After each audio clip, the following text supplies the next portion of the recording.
салом ба кулли ҳаводорони футболи тоҷик. нашри навбатии барномаи фатҳро дар такя ба бозиҳои даври 22-уми чемпионати тоҷикистон оид ба футбол миёни дастаҳои лигаи якум манзуратон мегардонем.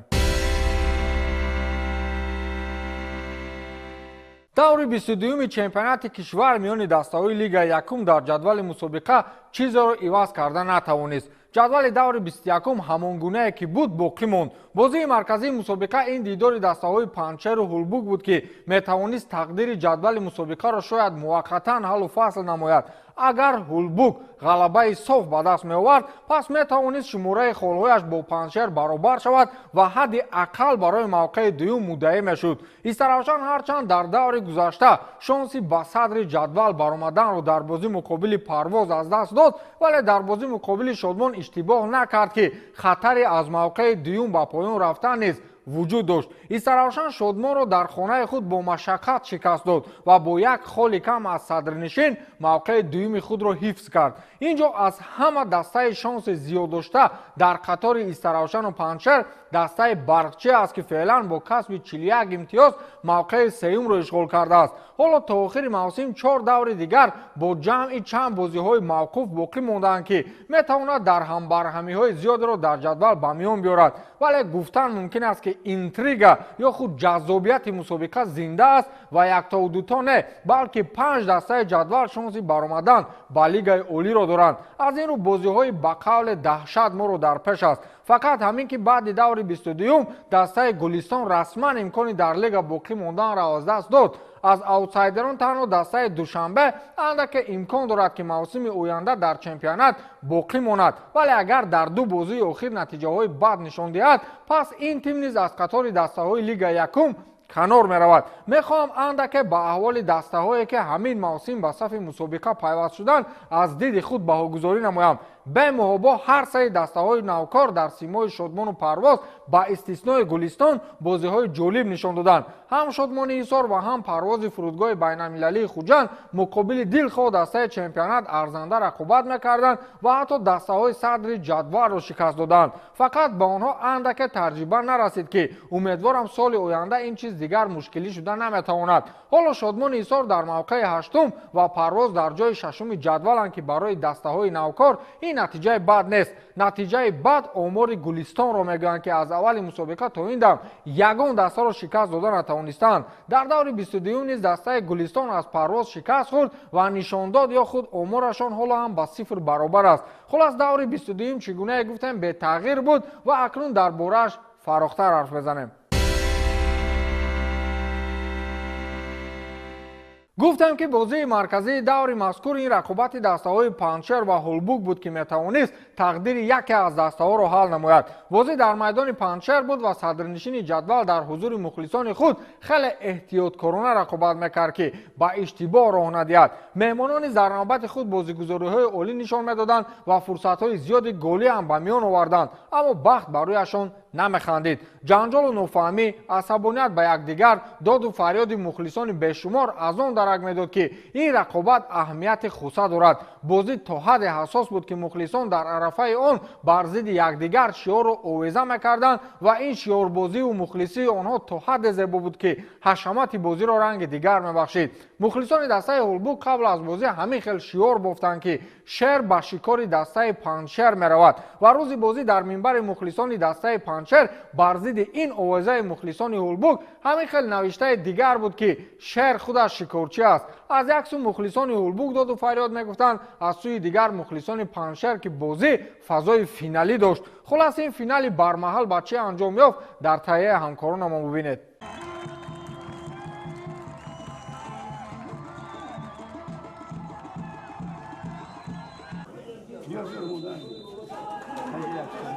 дар даври 22-уми чемпионати тоҷикистон оид ба футбол миёни дастаҳои лигаи якум дастаи Паншери ноҳияи Ҷалолиддини Балхӣ дар майдони худ дастаи Ҳулбуки ноҳияи Восеро қабул намуд.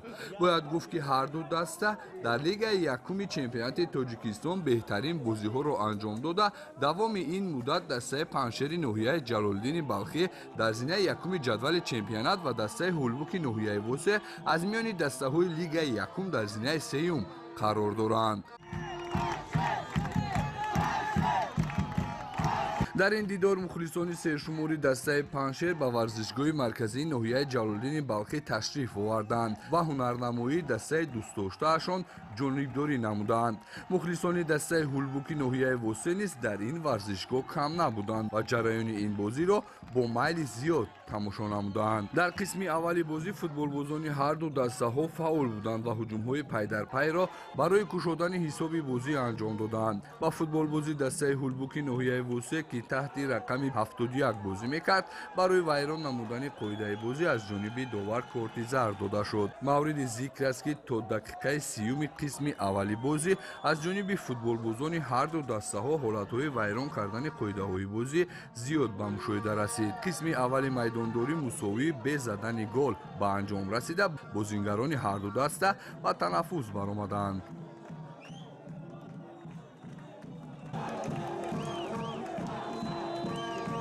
қисми дуюми рақобат пуршиддат гузашта ду тим барои имтиёзи зарурӣ талош варзиданд ва мухлисон мунтазири задани гол буданд. дар дақиқаҳои аввали қисми дуюм футболбозони дастаи паншери ноҳияи ҷалолиддини балхӣ бештар ҳаракати задани голро доштанд ва барои кушодани ҳисоби бозӣ лаҳзаҳои ҷаримавӣ низ доштанд то ҳисоби бозиро кушоянд, аммо аз ин лаҳзаҳо хуб истифода бурда натавонистанд. лозим ба зикр аст ки бозии футбол аз футболбоз маҳорати баланди касрӣ ва чолокиро талаб менамояд.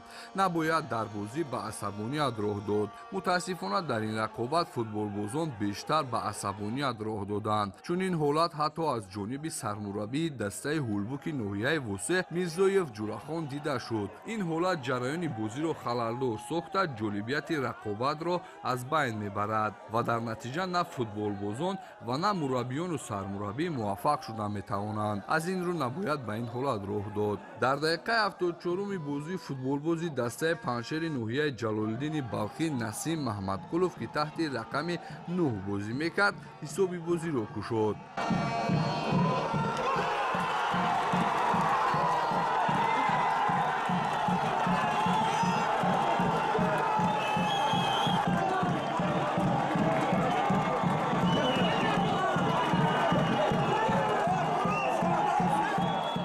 бо ҳамин даври 22-уми чемпионати тоҷикистон байни дастаҳои паншери ноҳияи ҷалолиддини балхӣ ва ҳулбуки ноҳияи восе бо ҳисоби 1-0 ба фоидаи дастаи паншери ноҳияи ҷалолиддини балхӣ анҷом ёфт. Да, вы сегодня даже до сих пор не могу в себя еще прийти. Накал борьбы двух команд был такой, что переливало через края. Сами понимали, что на ком было поставлено, кому быть в высшей лиге, кому немножко еще повременит. Но тем не менее я знаю, что команда ВАСЭ, Хулбук, она еще не потеряла никаких шансов и будет бороться до конца. Ну и наши игроки, мы постараемся концовку провести на высоком уровне, потому что мы сами понимаем, что еще финишная прямая не заканчивалась, и нам нужно где-то немножко после анализа этой игры сделать свои корректировки и приступить к подготовке к следующим играм, потому что следующие игры будут тоже так же тяжелые. Хочу поблагодарить всех болельщиков, своих футболистов, которые вышли на эту игру, отдали все силы, а болельщики поддерживали своим присутствием. Спасибо всем большое.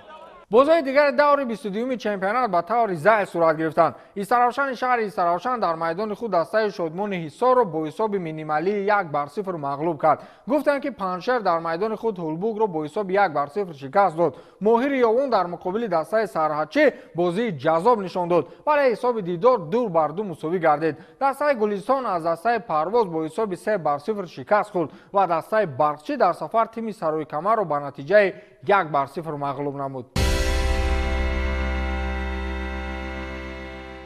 ҷадвали мусобиқаи чемпионати Тоҷикистон оид ба футбол миёни дастаҳои Лигаи Якум баъди даври 22 ба таври зайл аст. Паншер бо шикаст додани дастаи Ҳулбук 3 имтиёзи дигар ба даст овард ва бо 44 хол садрнишини ҷадвал боқӣ монд. Истаравшани шаҳри Истаравшан низ бозии худро дар ин давр бо ғалаба паси сар кард ва бо 43 имтиёз дар мавқеи дуюм аст. Барқчӣ яке аз муддаиёни дигар феълан 41 имтиёз дорад ки ҳоло дар мавқеи сеюм аст ва Ҳулбуки Восе бошад бо 38 имтиёз ҷои чорумро моли худ кардааст. дар ин ҷадвал дастаҳои Душанбе ва Гулистони шаҳри Гулистон ба қатори заифтарин дастаҳои мусобиқа шомил мешаванд ки Гулистон то ин давр ягон имтиёз ба даст наовардааст ва Душанберо феълан дар қиёс ба Гулистон ба қавли дарди ба хайр гуфтан мумкин аст. ин даста дар масири худ 2 ғалабаву 3 мусовӣ дорад ки феълан бо 9 имтиёз аз Гулистон як зина болову имкони раҳо ёфтан аз саххонаи ҷадвалро дорад. бозиҳои ояндаи чемпионат барои дастаҳои чемпионша ва ғайри панҷшер рақобатҳои сабукро пеш меорад. Дастаи панҷшер инавбат як имтиҳони калони дигареро пушти сар мекунад. Рақобати даври 23-уми онҳо муқобили дастаи парвоз сурат мегирад ки ин дидор яке аз бозиҳои марказии даври мазкур ба ҳисоб меравад. Сарҳачӣ бо дастаи сарои камар мубориза мебарад ва шодмони исор бошад дар майдони худ дастаи гулистонро қабул мекунад. дидори дастаҳои улбук ва орион дар майдони марказии ноҳияи восе барпо мешавад ва душанбе дар майдони худ дастаи Исаравшанро интизор аст. рӯйхати нишонзанҳои чемпионат нисбати даври қаблӣ бигӯем бетағйир аст, хато намекунем. футболбози дастаи моҳир Шоҳин Боев бо 25 гол садри рӯйхати мазкурро моли худ кардааст ва футболбози дастаи Исаравшан Илҳом Баротов бошад бо 21 гол баъди ин футболбоз меистад.